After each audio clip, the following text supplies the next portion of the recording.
Hello, I'm Tactical Pascal, welcome to the channel. I hope this finds you all safe and well. Now, as we're all aware, getting into the World War II experience in DCS can be expensive. You need a map, the World War II asset pack, and an aircraft. But which aircraft? For the majority of people that's a simple, I love this aircraft so I'm getting it. But for others it can be a difficult choice. Unlike the modern jets that are easy to fly but require hours of practice to work out the weapon systems, the Warbirds require hours of practice to fly them, as engine management and dogfighting are the skills required. There's no fancy computer systems to help navigate or to keep the engine at the right temperature, that's all on you. There's no long range weapons to engage the enemy from distance, you'll be fighting up close and personal, and being able to do that without dying every engagement takes time and practice. So, which one performs better? What's the handling like? Can I manage the engine? Which one's easiest to learn? Which is best for a beginner? All these questions and more will be answered in this video. However, only for the allied warbirds and the fighters. I'm not going to include the Mosquito, and it's not because I don't like the German aircraft, I just don't have enough experience to make a more informed decision. Also, I'm not going to include the I-15, as I think as a platform it's not very good at all, and I think about 15 people own it anyway. So, stay tuned to find out which allied warbird I think's the best. The answer might just surprise you. As always, don't forget to like and subscribe for more DCS and flying related content. So with all that being said, let's get cracking. The three aircraft that I'll be focusing on in this video are the Spitfire, the P-47 Thunderbolt and the P-51 Mustang. Now the categories I'll cover are going to be startup to takeoff, engine management, handling, overall capabilities, cockpit textures and overall ease of use. And each of these categories are graded 1 to 5-ish, 1 being terrible, 5 being Pascal. Great or awesome, if you prefer. Startup to takeoff. We'll start with the Spitfire. The startup in the Spitfire is quite simple, however the lack of parking brake often means that new users tend to accelerate off into the distance on startup. People often forget to hold the brakes when you're starting up. The engine warm-up doesn't take as long as the P-47 and P-51, so you'll start to taxi much quicker. The taxi itself with practice is fairly easy, but for the new player it can be a struggle due to the narrow wheelbase the Spitfire has. There's no foot brakes, it's all done on the handles, so on the stick, so getting used to that's quite a challenge initially. The takeoff's easy enough, again, once you know the right way, and if you don't, check out my startup and takeoff guide, but it can be challenging from players coming from fast jets. When I used to teach people the Warbirds and Tactical DCS, the Spitfire was often the most troublesome to get airborne. So startup and takeoff for the new player on the Spitfire, 2 out of 5. The P-47. The P-47 startup is much more complicated than the Spitfire. It requires a much longer engine warm-up, so jumping in and scrambling off is not really an option. There is a parking brake that stops you heading off into the farmer's field, which is useful as you'll be sitting idling for about 10 minutes to get the engine ready. During this time you'll have to monitor engine temperatures and wait till in their correct ranges before you taxi. Taxiing the P-47 is easy as it has a wide wheelbase, individual wheel brakes and also a lockable tail wheel, even if the visibility over the huge double wasp radial engine's poor. The takeoff rolls easy and the 47 takes off from a 3-point position at about 110 miles an hour, doesn't really require much of you on the runway.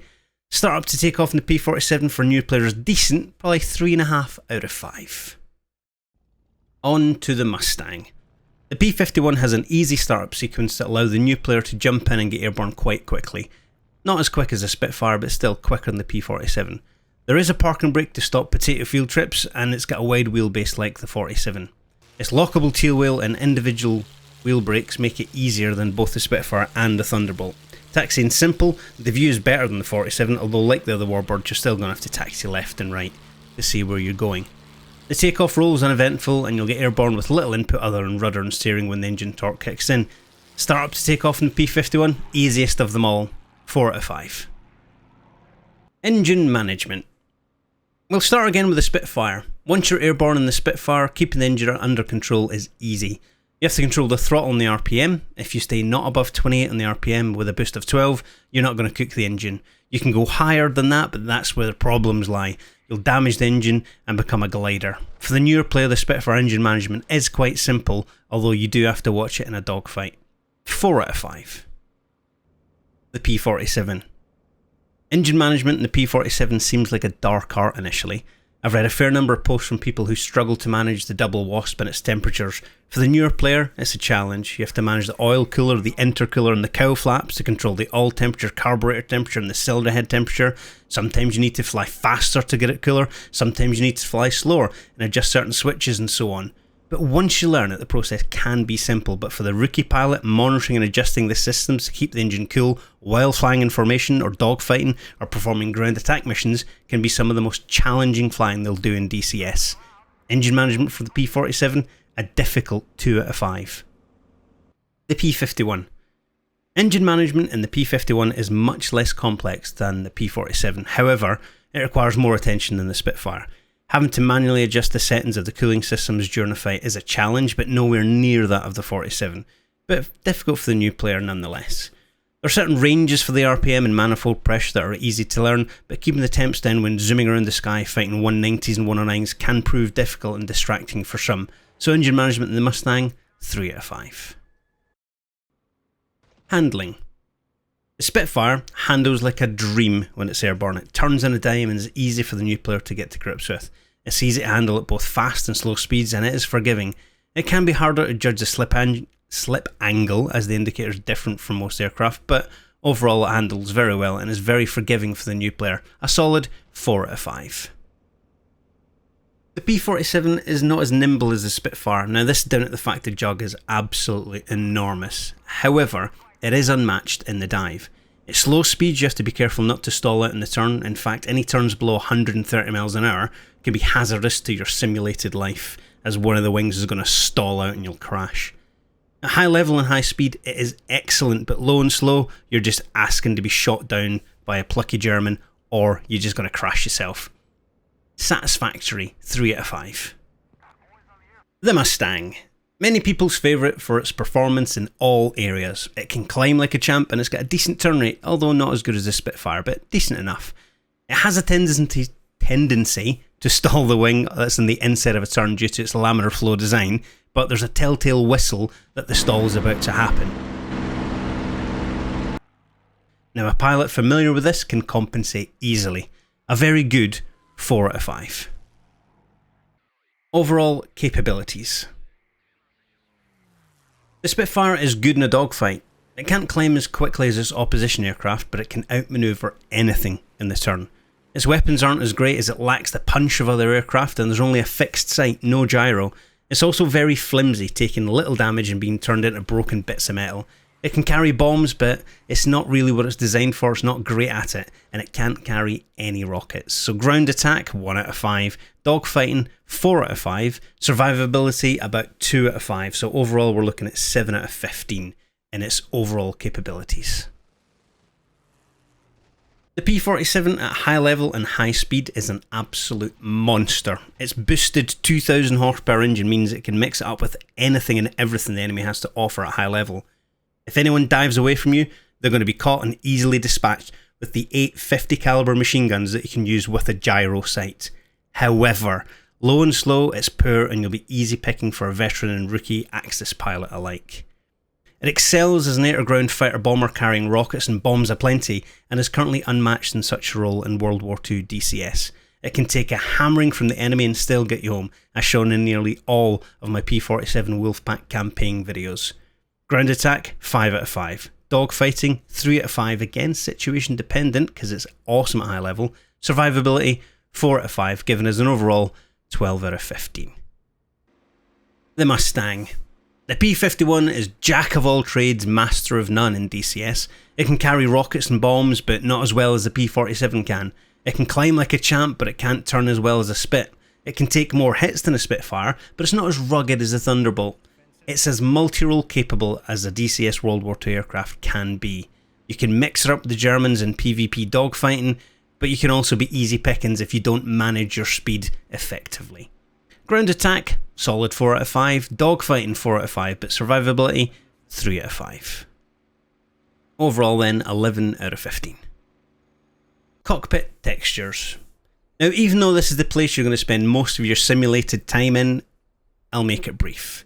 It should look good. Now even with the new Spitfire cockpit textures, it's lacking a lot compared to the 47 and 51. It's an older module and it shows 2 out of 5. The P-47, in my opinion, has got the best cockpit of any World War II fighter in DCS. It looks simply amazing. 5 out of 5. And the P-51, well, better than the Spitfire, still not as good as the P-47, 3.5 out of 5. And that could do with a bit of updating as well, especially when you look at things like the Mosquito now as well. Yeah. P-47 for the win in this category. Overall, ease of use. With a score of 17 out of 30, overall we can say the Spitfire is a nightmare on the ground for new players. It poses a huge challenge just to get airborne. Dogfighting though is decent and you can hold your own in multiplayer, but only if you drag the enemy into your turning arena. Don't try to boom and zoom with the 109s and 190s, they will eat you alive. Then we have the P-47. With its decent 20.5 out of 30, its engine management is most complex. It can outturn a battleship, and in PvP you'll lose a lot initially.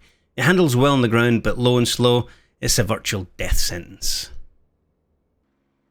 The Mighty Mustang has the best overall score of 22 out of 30. Now I have to say the Mustang is the easiest to use as it handles well on the ground and in the air.